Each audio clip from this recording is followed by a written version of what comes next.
সেইকাৰণে মই দুটা বস্তু আজি আপোনালোকক অনুৰোধ কৰিবলৈ আপোনালোকৰ ইয়ালৈ মাতিলো যে মুখ্যমন্ত্ৰী ডাঙৰীয়া আপুনি আৰু ৰিলিফ দিলেও দিব নিদিলেও নাই, কিন্তু আমাৰ প্ৰত্যেকটো পৰিয়ালক 10 লাখকে টকা লাগিব। অন্ততঃ বাকী মই নাজানো, মোৰ সমষ্টিত 10 লাখকে টকা CMে দিব লাগিব। আৰু যদি মোৰ সমষ্টিত 10 লাখকে টকা এটা এটা পৰিয়ালক CMে নিদিয়ে, তেতিয়াহ'লে মই CMৰ টেবুলৰ ওপৰত শিৱৰ তাণ্ডৱ নৃত্য কৰিম। মোক জেল দিয়ে, ফাঁচি দিয়ে, গ্ৰেপ্তাৰ কৰে, NSA লগায়, NIA লগায়, গুলিয়াই মাৰে, এনকাউণ্টাৰ কৰে, যি কৰে কৰিব পাৰিব, কিন্তু মই CMক সোধাই নেৰো।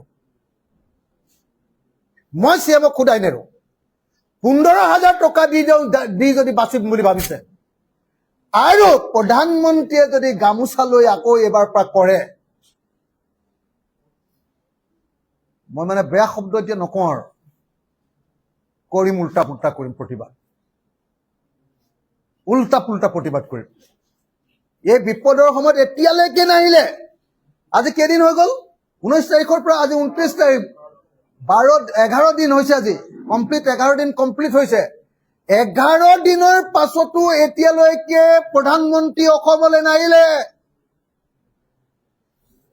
11 দিন শেষ হৈ যোৱাৰ পাছতো এতিয়ালৈকে গৃহমন্ত্ৰী অসমলৈ নাহিলে। এতিয়ালৈকে ইয়াক নেশ্যনেল ডিজাষ্টাৰ ঘোষণা নকৰিলে। আৰু তাৰ পাছত ইহঁতে অসমক ভাল পাওঁ বুলি ক'লে ইহঁতক টিকা চেলাই বেট দিব লাগে। ইহঁতক টিকা চেলাই বেট দিব লাগে, মই কৈ দিলো। তাৰ পাছত যদি এটি অসমক ভাল পাওঁ বুলি কয়,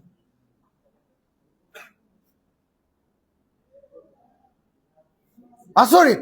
কোনোবা অসমীয়া মানুহৰ যদি খং উঠা নাই, তেতিয়াহ'লে তেওঁৰ কিবা গণ্ডগোল হৈছে। প্ৰধানমন্ত্ৰী এই পৰিস্থিতিত ভ্ৰমণ নকৰাৰ পাছতো আৰু ইয়াক নেশ্যনেল কেলামিটি ডিক্লেয়াৰ নকৰাৰ পাছতো যদি কোনোবা অসমীয়া মানুহে এতিয়ালৈকে খং উঠা নাই, তেওঁ অসমীয়া মানুহে যদি বেয়া পোৱা নাই, তেতিয়াহ'লে সি অসমীয়া নহয়, কি ভণ্ড অসমীয়া, 2 নম্বৰী অসমীয়া। তাৰ অসমীয়াত্ব নাই। যি প্ৰকৃত অসমীয়া, নৰেন্দ্ৰ মোদীৰ এই কামত প্ৰত্যেকজনে খং কৰক, বিজেপিৰ এই কামত প্ৰত্যেকজনে খং কৰক। আৰু হিমন্ত বিশ্ব শৰ্মাক এনেকে প্ৰধানমন্ত্ৰীৰ ওচৰত ভৰিত ধৰিও যে একো আনিব পৰা নাই, তাৰ কাৰণে হিমন্ত বিশ্ব শৰ্মাক পদত্যাগ কৰিবৰ কাৰণে দাবী উত্থাপন কৰক। এয়া হ'ল প্ৰকৃত অসমীয়াত্ব, এয়া হ'ল জাতীয়তাবাদ, এয়া হ'ল জুবিন গাৰ্গক ভাল পোৱা মানুহবিলাকৰ কাম। ধন্যবাদ। জয় অসম।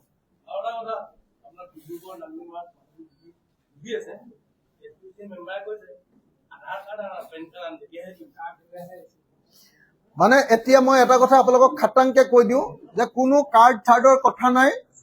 যি মানুহ য'ত ক্ষতিগ্ৰস্ত হৈছিলে, সব মানুহে 10 লাখ নিজৰ ঘৰটো বনাবলৈ পাব লাগিব, ঘৰৰ ভিতৰৰ বস্তুকেইটা কিনিবলৈ পাব লাগিব। আৰু যদি নাপায়, মই অসমৰ মুখ্যমন্ত্ৰীৰ টেবুলত এইবাৰ সংসদত যেনেকে বিধানসভাত যেনেকে টেবুলত উঠিছিলো, মই মুখ্যমন্ত্ৰীৰ টেবুলত উঠাটো কনফাৰ্ম। মই গুলি খাই মৰিবও পাৰো, আপোনালোকে মোৰ ডেড বডিও পাব পাৰে, কিন্তু মই সেইটো কৰিম।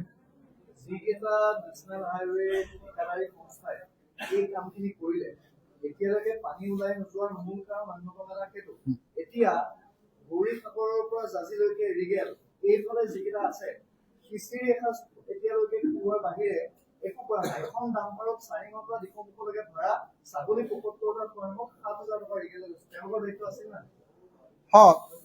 4 লেন বনাই থকা যিকেইটা পাৰ্টি, এই পাৰ্টিকেইটাই নাগালেণ্ডৰ পৰা বিভিন্ন ঠিকাদাৰৰ জৰিয়তে মাটি আনিলে। মাটি আনি এই দুৰ্যোগটো মানে সংঘটিত কৰাৰ ক্ষেত্ৰত এই 4 লেন কোম্পানীৰো আৰু NHIDCLৰো এটা ডাঙৰ ভূমিকা আছে। দ্বিতীয় ডাঙৰ ভূমিকাটো হ'ল যে নেশ্যনেল হাইৱেত গোটেই পানী জমা হৈ যোৱা ঘটনাটো। গোটেই 4 লেনটো যে বনালে, পানী ওলাই যাবৰ কাৰণে কোনো ধৰণৰ তেওঁলোকে প্ৰয়োজনীয় ঠাইখিনিত প্ৰয়োজনীয় আকাৰৰ হেৰি নিদিলে, কি কয়, কালভাৰ্ট নিদিলে। কৰবাত হয়তো ড্ৰেইন বনাব লাগিছিলে, ড্ৰেইন নবনালে। কৰবাত ওলাই যাবৰ কাৰণে কালভাৰ্ট দিব লাগিছিলে, কালভাৰ্ট নিদিলে, যাৰ কাৰণত এই ঘটনা ঘটিছে। কিন্তু দুৰ্ভাগ্যজনকভাৱে NHIDCL আৰু কোম্পানী ৰিগেল বুলি ক'লে, মই কোম্পানীকেইটাৰ নামটো নাজানো, ৰিগেল আৰু যিকেইটা কোম্পানীয়ে কাম কৰিছে, তেওঁলোকক অচিৰে তেওঁলোকৰ যি কৰ্পৰেট ছ'চিয়েল ৰেছপনচিবিলিটি ফাণ্ড 2% দিব লাগে।